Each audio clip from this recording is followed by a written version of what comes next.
दानिश कुरैशी जी, लेकिन हम आने वाली पीढ़ी को बाबरी नहीं भूलने देंगे और नौजवानों अपनी जो ताकत है वो बरकरार रखो, इस तरह के जब बयान आते हैं इनका क्या मतलब होता है सर?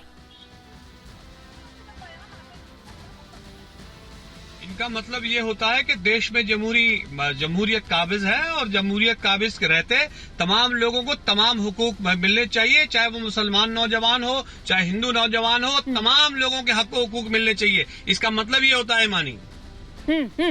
और हम बाबरी नहीं भूलने देंगे आने वाली पीढ़ी को, इसका मतलब भी बता दीजिए।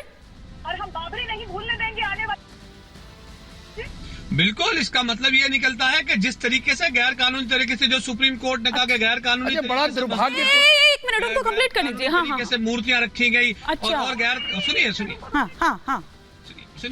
मैं कहूँ ये तमाम चीजें जो गैर कानूनी तरीके से की गई और आस्था के आधार पे जो फैसला आया, इसको याद रखने ये बताइए आस्था के आधार पे कौन सा फैसला आया? राम जन्मभूमि का टोटल 1045 सीट की पूरा जस्टिफिकेशन वो है क्या जजमेंट है, उसमें किस तरह पे लिखा गया, किस कॉलम में लिखा गया है कि आस्था के हिसाब से है? आप बता दीजिए।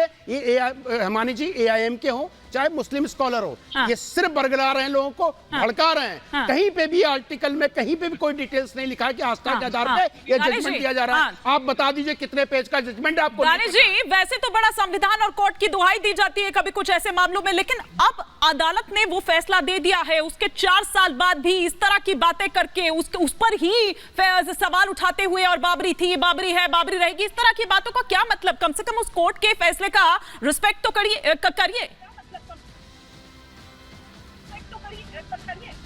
हम कोर्ट के फैसले का तो रिस्पेक्ट ही कर रहे हैं, लेकिन जो पूरा जजमेंट जो है उसके अंदर की जो घटना है उस पर तो हम बात करें। तो कोर्ट ने जो फैसला दिया था उसी पर तो तामील हो रही है ना सर? सुनिए मेरी बात, सुनिए मेरी बात।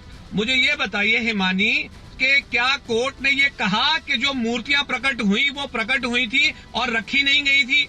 नहीं, कोर्ट ने कहाँ लिखा है, किस पेज पे लिखा है कि मूर्तियां रखी गई थी, प्रकट नहीं हुई थी? कोर्ट ने कहाँ पे लिखा ये बता दीजिए मान्यवर।